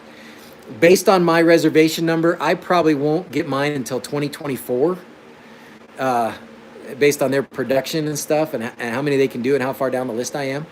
But with the ability up here, now that I'm up here and I see that I can produce more power than I use, I'm feeling pretty good about getting that Ford Lightning and using it to drive up here and stuff. So anyways, I might finally indulge myself, stop driving my 2012 Nissan Leaf. So we'll see. In fact, that's probably the next thing that I'll do once I get done with the stream here is I already have I have a 30 amp breaker. I've got some number 10 wire, and I've got the outlet, and so I can plug it in I should be able to wire up an outlet and plug in the Tesla, start charging it. Extra lead in those black. Yeah, that's true. Put the extra lead acid in the back of the truck. I should put them on a trailer. I really should put them on a trailer and be able to move them around. That's genius, because they suck to move. Hey, Scarlax, how you doing, buddy? I haven't seen you in forever. You got to check out my website. Let me know how it's looking. Check out permatrack.us also, because that's I work on that one too, and hopefully they're in good shape. Thanks for your help way back when, by the way. Yeah, I think maybe that's what I'll do, is make a solar trailer. And then if I need to or want to, I can put the solar trailer over there at the pump. You know what? That sounds like a dang smart idea. That's probably what a smart guy would do, is make a solar trailer. I think I'm going to do that. Timing of live streams doesn't work well. Usually watch the next day. Well, thanks for watching the next day. Oh boy, oh boy, oh boy. Too many things going by. Any news on the new supplier for Permatrack? Well, he should be... Or behind. I was thinking I would put, we have a tow hitch on the Tesla, and I have a little rack that you can put on there. It's not really a trailer because it doesn't have wheels. It just kind of sticks in there. I was going to do that, and I was going to put my Harbor Freight generator on there, and then I was going to connect the charger to the Tesla and charge while I drive. Make a Prius or a Chevy Volt out of it. Okay, I'm not really going to do that. That's dumb. It's a horrible idea. I need my squirrel button. Where's my squirrel button? Ow! Oh, my eye. I got halfway through a thought and then I lost it. Sorry. Sorry to whoever it was that I started to answer and then I lost it. But yeah, I think a solar trailer with these batteries. That's a great idea. How many do I have? I have, what did I say? I had 12? What voltage should I do? Should I just do 12 volts instead of 48? I would just need a charge controller and an inverter. Don't touch your eyes. Yeah, I need to make a new one that don't touch your eyes. I bet you if I got a trailer, put these on a trailer, got a couple solar panels and the inverter and stuff. Oh, Permatrack supplier. Thank you, Nicholas. Thank you. So we do have lots of Permatrack. The supply chain has corrected itself from China. So we do have a lot in stock from China. We do have a guy in Canada that is working on producing track for us. He has not started manufacturing yet, but he should be really close, because in May he was expecting the machine to arrive.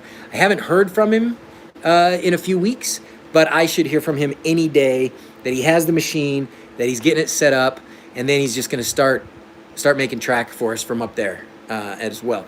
And that will be, for you guys in Canada, your primary source of Permatrack, if you're interested in it, will be from inside Canada. So, and potentially, this fellow lives, I think he's in Alberta, I believe. He's only north, he's straight north here, about 12-hour drive. It's not that far, actually. But he will be the Canadian provider. And we're going to talk to him about potentially shipping international, but we'll see.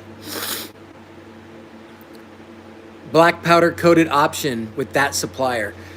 We can offer lots of different colors with him because he's actually going to use aluminum.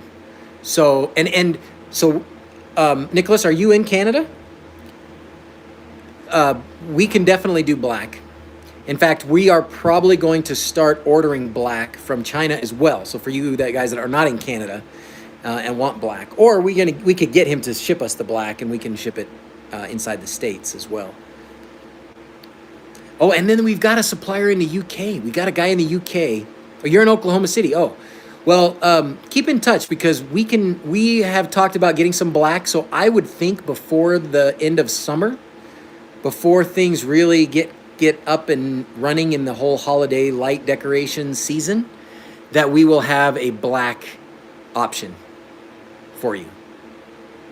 So keep in touch. Like you don't. I talk to you every week.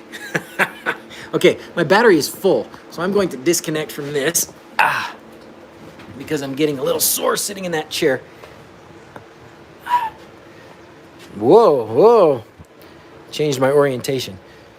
We were hauling sandbags. I was filling and hauling sandbags all day yesterday. That's a pain. It's hard for this old man to do sandbags all day. There we go. Oh, feels better. Feels better. Looks like we got some clouds outside. And we got a little wind. Oh boy. There's a storm moving in. Raindrops on the windshield. There's the Hobbit house, the Tesla. So green, so gorgeous. There's the town of Preston. There's Mordor on the other side of those mountains.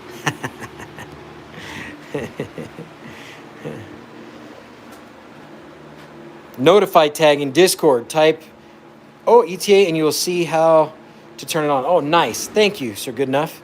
So yeah, so actually I should do a notify. I should post a notify in Discord to say we've got Permatrack, come and get it.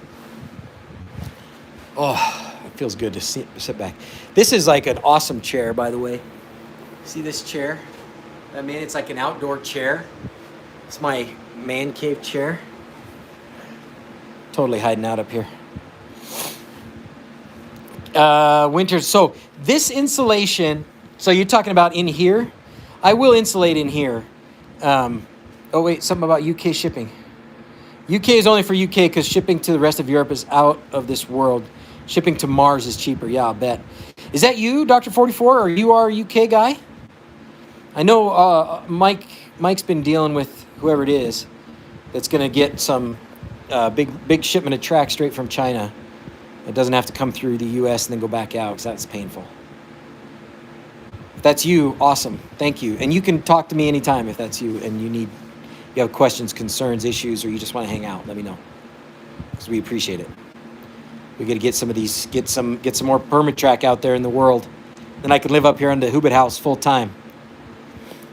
Window AC, that would be a good idea. That would be a good idea. If I need, the wind is blowing the allergens. If I need a heater, I'll just turn on the generator. Suggestions on the best products in each segment. Lights, sensors, maybe with budget options for each. You know, I could give you, well, I can't give you too much because I haven't been keeping track. It's been I could only have so many full-time jobs, and being an up-to-date smart home YouTuber is falling down on the list. The guys that I would rely on for that, you know who really probably knows? Well, Paul Hibbert knows a lot. Paul knows a lot about what's available and what's cheap. Generator on night, right? The smart home solver, Reed, he's a good dude, and he knows a lot of stuff. And then, of course, Hookup Rob is pretty on the ball and knows a lot of stuff. I know that there's others. There's plenty of others. There's lots of new ones. Oh, I was thinking Alex. Is that Lewis? Not Alex. Lewis. Lewis from Everything Smart Home. He knows a lot of stuff. I mean, I'm still like, is a Shelly Basic or is a Signoff Basic still a thing? Like, I'm trapped in a time warp from about 2019 maybe. I haven't made much progress certainly since 2020. I'm still using all the old stuff, doing it the old way in so many cases. We were talking about this, so I am going to insulate this. And I love the idea of I would probably put like a window swamp cooler or something up here. Would probably be enough. And I'm going to decorate this place. This place is this is my man cave. So as if having a Hobbit house in the middle of nowhere was not enough isolation, I'm now going to isolate myself from everybody else in the Hobbit house. Total introvert. Guilty. Totally. What else were we talking about? Put these back on. Zigbee Z to M is definitely the way to go. What is Z to M? Oh, Zigbee to MQTT. Is that right? So that's better than ZHA these days, huh? Because I am doing Zigbee up here, and I do think Zigbee's pretty good. Probably I would be more inclined to at least try. What's that other one? Z-Wave lately, because now that we have Z-Wave JS and we can integrate it pretty easily into Home Assistant, you don't necessarily have to have all the proprietary stuff. But Zigbee's been pretty good. It's been decent. You definitely need a few. You definitely need a few repeaters. Almost only commercials. Lewis is genuine smart home reviewer. Yeah. ZHA is improving. ZHA is what I use, and so far it's been okay. I have no doubt that Zigbee to MQTT probably is better. I don't doubt you guys in the least. But Z-Wave works really well now too, Joel says. What does I should try this. What does SwitchBot use? How does SwitchBot communicate with their stuff? Do they do it over Z-Wave? With the new Z-Wave to MQTT? There's a Z-Wave to MQTT? Wow.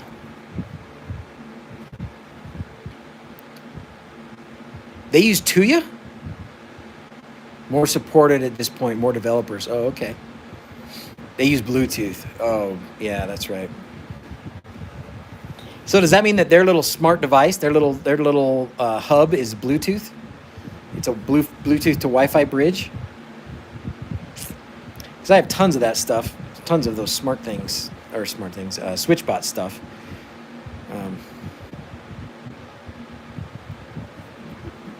Bluetooth. Tuya replicas.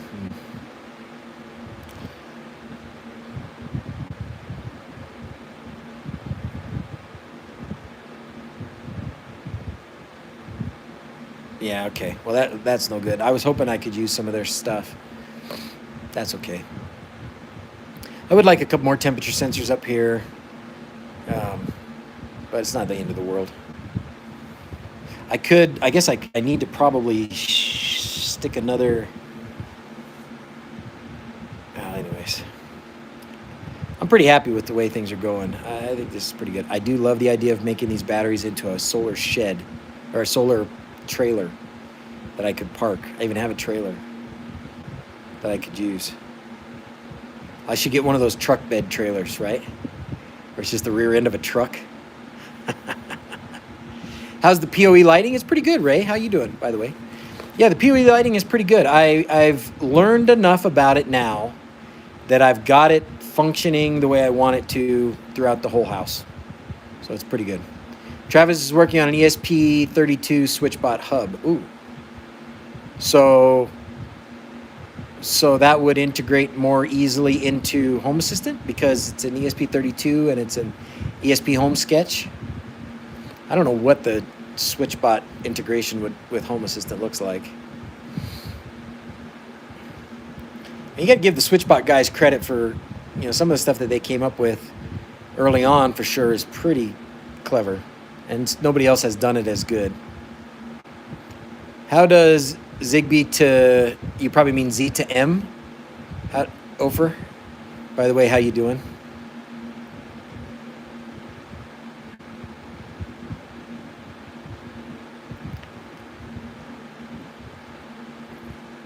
I tried Zigbee to MQTT. I think I played around with it temporarily, but at the time, Zigbee to Tasmota. Oh, I don't know about that. I don't know.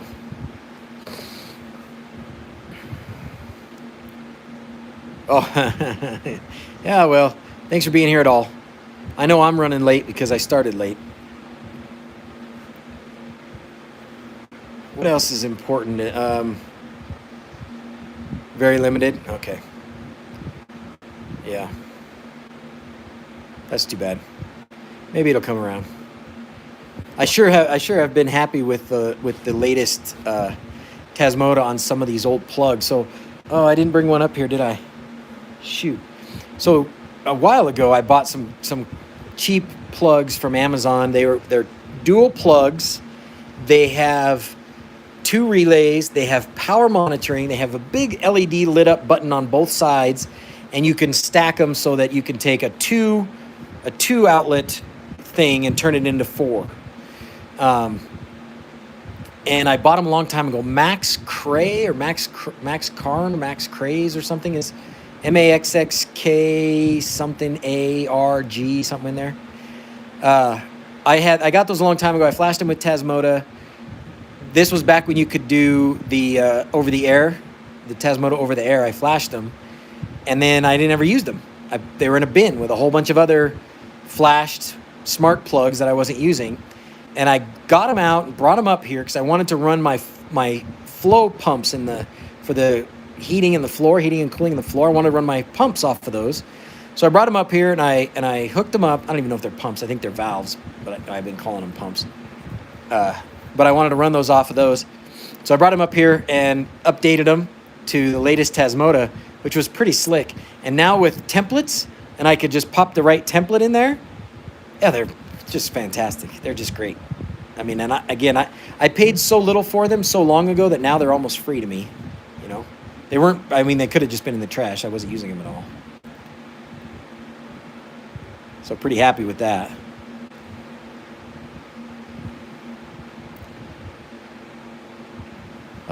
So let's see. So today's next project I said was hook up the car charger. At some point tonight, I'm going to get back in the hot tub.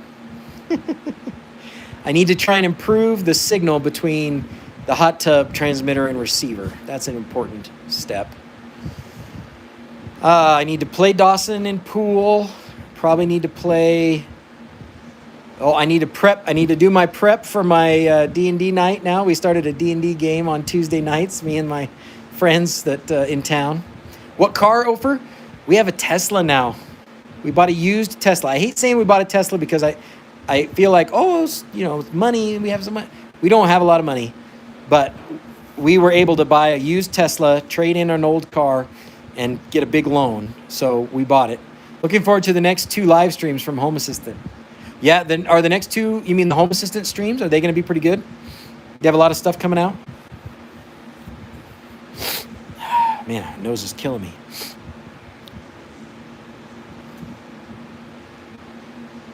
Does this thing do... Oh, it does do effects.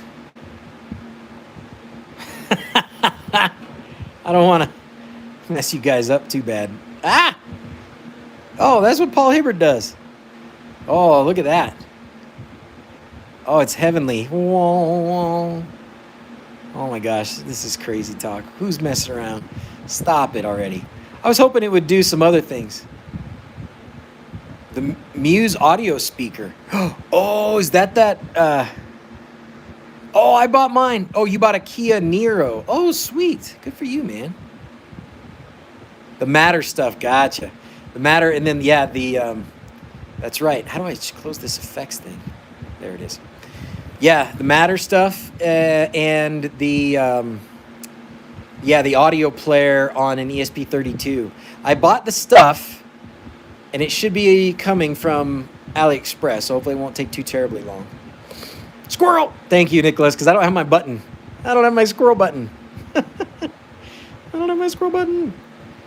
Hook it to Home Assistant to stop the charging at 85%. Oh, very nice. Good call. That's the live stream from the hot tub effect. Yeah.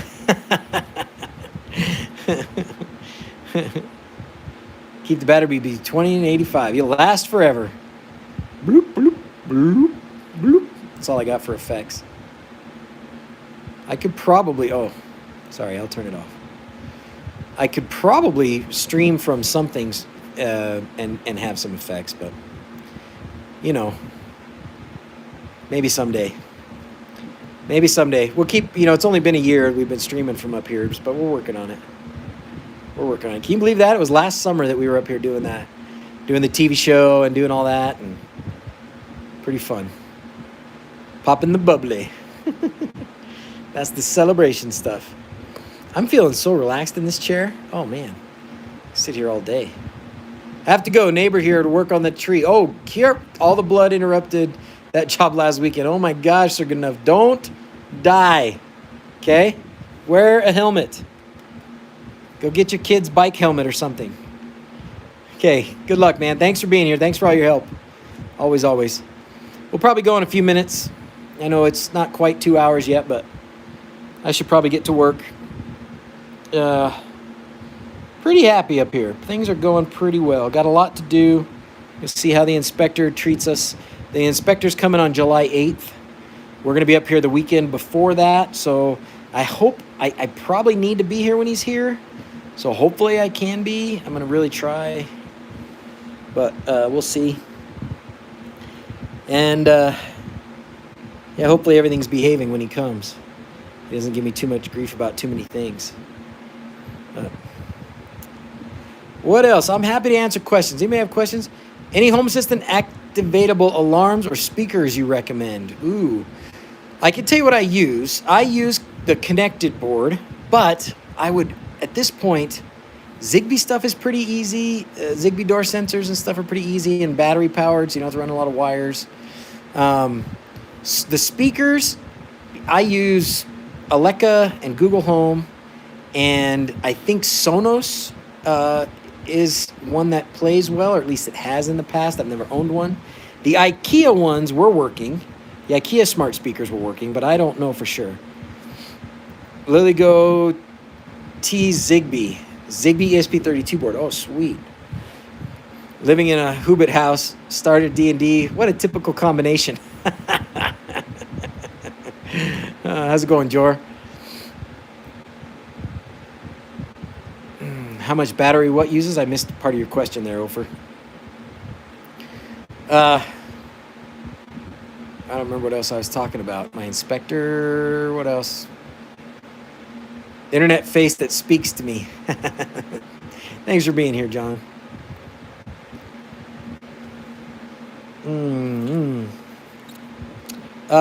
So somebody was asking about other things.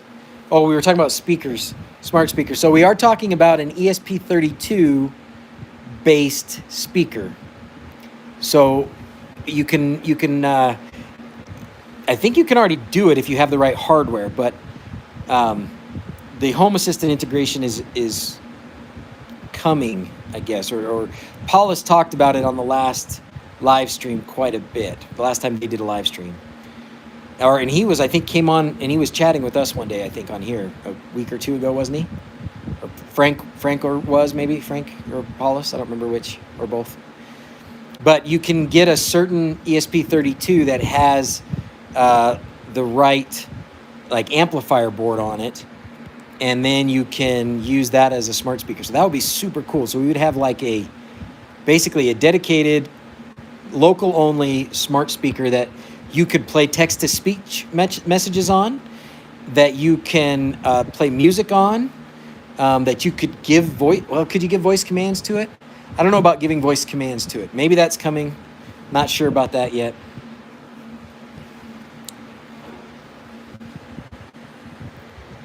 New to here, Home Assistant. Well, welcome, Rudy. How are you? In general, about 2 weeks deep and loving it. Awesome. Think you guys will be seeing a lot more of me often in the coming months. Fantastic, Rudy. Welcome, welcome, welcome. Somebody give Rudy the Discord link so he knows where to go. So my Discord, DrZzs, there's plenty of people on there. A lot of crossover between that and the Home Assistant Discord. But you definitely, if you haven't already, should also be part of the Home Assistant Discord because there's a lot of really smart people in there. Would be cool if you could give the voice commands using Almond, yeah. And I think that's what he was talking about, because now it's not Almond, it's called Genie. But there's still a lot of tricks to getting it to learn voice commands. So I don't know where that's going to go. And I talking about that ESP32 amplifier board, it probably is not going to be able to get your voice commands. One of those smart speakers like the college guys, yeah, the Genie, right? Anyone got a Home Assistant Amber yet? Ruben, I saw an update on is it crowdfund page? I think it's the crowdfund page. I saw an update, and they said that they're delayed another month, but that they should be able to start finally. I don't remember if it was producing or shipping, but they should be able to start finally sort of in this month, sometime in June, maybe into June sometime. So they've been behind. They've been hit by, just like everybody, with these stupid supply chain problems. But they should be able. to start getting them out this summer, which is great. And up here at the Hobbit house, I am using the initial amber, which I guess now you can't buy a Home Assistant amber, you can buy a Home Assistant yellow. But the amber I have, and there's only a couple of us. I think I have one, and I think Lewis from Everything Smart Home has one. Which, by the way, Lewis, if you watch my show, I love your show, and we should talk more. If you, I don't know how fast. Hopefully, the production will get past all these hurdles, and everybody will be able to start getting the Home Assistant yellow. Does the Home Assistant yellow, is it going to have a Z-Wave dongle in it as well? I don't remember. I know it comes with the Zigbee one, but I've loved mine. Mine's worked great. It pairs everything with Zigbee really well now that I figured out what to do. And mine's PoE. I got the PoE version, so I just connect it to my router and I'm done. Oh, the Zigbee. Oh, the Zigbee. Just Zigbee. I couldn't remember if he was saying that or not. Glenn says no Z-Wave. Okay, too. Okay. I can touch my nose, just not my eyes now. Touching my eyes is where it all goes crazy. Took me long enough to get my Home Assistant blue. I'm sticking with that color for now. Yeah, the Home Assistant blue is awesome too. I mean, if you can't get if you can't get a yellow or an Odroid 2, then Raspberry Pi 4 is probably the next thing to get. So all of those things are now very expensive. So, or not very expensive, hard to get. I mean, they're all 100. I think the Odroid N2 is going to end up being, by the time you get memory and stuff, what is it? Almost $200, 160, 180 maybe. And at the time, the Home Assistant Blue was because it had this fancy metal case. So those are no longer available. But you can still buy an Odroid N2 and run Home Assistant on it, and it works great. If you do that, you will have to have a separate Zigbee dongle if you run Zigbee, and you have to have an extension cable, because if you plug the Zigbee dongle directly into the Odroid 2, there's some interference or something. It doesn't work very well. And then, yes, so there's your answer to Streetwise. I do still run my Home Assistant Blue back home, and I flippin' love it. It works so good. It's been so stable. We had the power go out the other day, and I had to, I couldn't find a power button, so I just had to unplug it and plug it back in, but otherwise it's perfect. A cheap PC, like the B-Link T4 Pro for $100 from China. And you can run Home Assistant on that, I guess. I guess if you can run Linux on it, you can run Home Assistant. But the yellow is going to be the thing to get, if you can get it. x86, eMMC. The Pi's not Pi. I mean, I don't know. I love my two Home Assistant. I've got the yellow and the amber and the blue, and they're fantastic. And I wish, all this stuff was past us and everybody could get all of the things that they need. So, in the meantime, this is what we got. Any other questions? Any wLED questions? Any other issues anybody's struggling with that we can help with? We'll help for the next 12 minutes, then I'm going to go.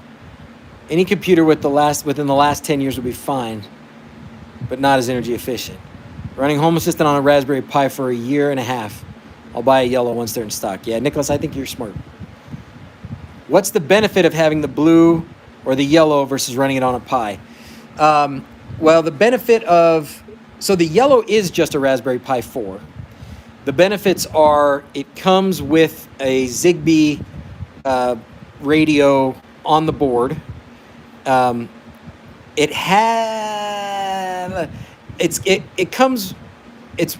yellow is made to run Home Assistant, which really it's not changed too much other than it's got onboard memory that it uses. It will come equipped, or it'll come already installed with Home Assistant. And it's their sort of, if you would say official hardware, it's going to be their official hardware. You can buy a Pi 4, and you could run Home Assistant on just about any Pi, honestly. I think even an old Pi 0 or something, it might not run great, but it'll run. You can run it on a Pi 3. I ran it on a Pi 3 forever. The problem with a Pi 3 is the hard drive part. The wind is really blowing. I need to get this windmill up. The thing about the Pi 3 is the SD card thing. So you have to you would have to use a USB connected drive. I can't remember if the Pi 3 can do some of those other sorts of memory and drives, but if you run it on a Pi 3 and you're running it on SSD, you're just asking for trouble. The SD card will eventually die. So Pi 4, obviously faster and such, and I'm pretty sure it's easier, better, whatever, to connect it to some more reliable form of memory instead of an SD card. So that's the big benefit of the 4. But otherwise, the yellow is a Pi 4 plus the Zigbee thing, plus the onboard memory, plus it's preloaded with Home Assistant. And they were talking about having a PoE, so Power over Ethernet version, and that's what I got. But when I was looking at their crowdfunding page, or crowdsourcing or whatever, I don't remember what it's called, they were saying that the PoE version is going to be even more delayed. The Pi 3B Plus has the ability to boot from USB. Okay, so that's what you want. So basically, the plug-and-play version without worrying about too many dongles and hardware config. Yep, that's it exactly. It's all kind of done for you ahead of time. If you run on a Pi, you'll always buy an SSD and run it on that. Yeah. Where are we at? Oh, and then the blue, the Home Assistant blue, since you were talking about it, is the Odroid 2. And then you still have to have a separate, you have to put Home Assistant on there yourself, so you'd have to load it from a USB or over the network maybe, if it would do that. And then you do have to have a separate dongle for Z-Wave, or sorry, for Zigbee and Z-Wave if you wanted to do Z-Wave. But the blue, or the Odroid is maybe a little more powerful as far as specs, and it does have an internal method for connecting solid state, eMMC or whatever. The latest few updates to Home Assistant have greatly reduced the write load, so SD cards should last longer. Well, that's good to know. Oh, no. I think I was about to report somebody. Sorry if you just got reported. Sorry. Mr. Tech Gadget, I almost just accidentally reported you somehow. SD card is fine if you have a good backup system. That's true, too. Offload your logs in other systems and don't write to it so often. Yeah, you definitely have to set up, which I haven't done yet on my Amber up here. It's time to set up the Amber to get it backing up to Google Drive. Am I going to sell the Dig2Go? Absolutely. The Dig2Go, do you guys remember when I was doing the Pixel Pro? So we had designed, me and my neighbor had come up with a little Pixel driver based on an ESP32 that had, you power it from the USB and connect your lights to it, and it would go. And we were just building them in my house and by hand, and Quindor has gone the extra mile and taken that idea and Quindorified it. I mean, it was his idea as much. It's not like I invented something, but anyways, it's that sort of concept. But Quindor was working on it, and now he has perfected it, and it will be available. It's called the Dig2Go, and you should be able to just plug a USB-C into it, which gives you, I believe, up to 3 amps worth of power, and so you can supply 3 amps worth of LEDs off of it. So you plug it in, and then you got 3 connections out to your lights, and you are done. So it is going to become, as far as simple LED projects like that, it is going to be fantastic. It won't have a lot of bells and whistles. I think it's got some bells and whistles, but it won't have all the bells and whistles like the Uno and the Quad. And won't be made for large amounts of power to go through it. So if you need more power than 3 amps, and honestly, I think you'd probably be pushing it to go to 3 amps. You might want to say if you need more than 2, then you'll want a Dig Uno. And if you want more than that, or you're going to do a whole lot of lights, then you go to the Quad. And he's even got another big Octa thing that he's worked on that should be coming out. And then we should have the AE Plus, which are they have the SD card slot and a touch sensor and a microphone. and all this stuff built in too. So, and it's a hat that you can stick on top of the others. So, and then somebody else asked something. 5 more minutes. I need to figure out how to access my home assistant locally, even with the cloud sub. It won't work locally for whatever reason. Oh, Nicholas, that had to do with some sort of proxy something. And it probably, are you using like Nginx or ad blocker? I can't remember what the deal was there. But I do recall that problem. I just don't recall the solution. If you're using something else on your network, that's the solution, is to punch a hole in it or bypass it or something. Because I can do both here on my yellow, but I'm not using any other like ad blockers or Nginx or whatever other stuff.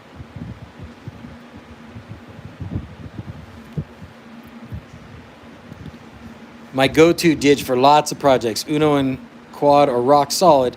I love the compact idea for small projects. So yeah, me too. Not to my knowledge, but I'll talk with peeps on the Discord. Okay. Yeah, check it out. I remember it being a problem, and I remember having to solve it earlier when Nabu Casa was new. I remember having to solve that problem. I'm sorry, I don't remember how, but I know maybe what you have to do is you have to use something like Nginx, reverse proxy, blah blah blah blah. I don't remember. I wish I did. I'm so sorry, but I don't. But I do remember that problem occurring.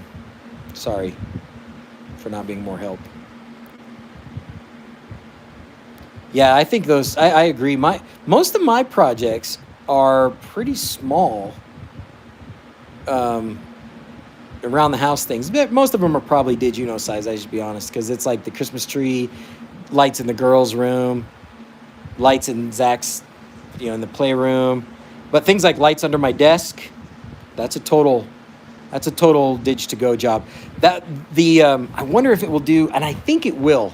I think it will do serial communication through the USB. I need to double check with Quindor. If it will do serial communication through the USB, we were working on this with the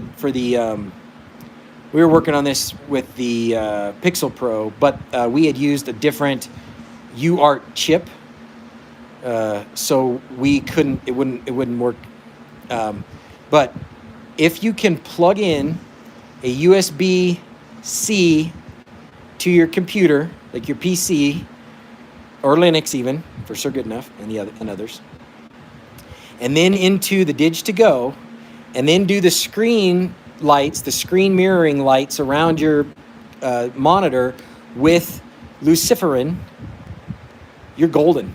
That's all you'll need. And you won't need Wi-Fi, you won't need MQTT, you'll just go straight from the software that runs on your PC that captures the screen. It will output to the USB. It will input to the ESP32 through the USB port, tell it what to do with the lights, and it will power and communicate to the lights out of the Dig to Go. That's the goal. That's what it should do.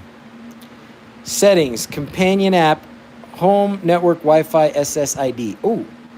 Oh, is that what you're saying? Yeah. Yeah, so you tell it, so you're talking about the app. So that's what John's telling you. You're talking about the app. If you go to the, you go in the app and you tell it, this is my home network. This is the name of it.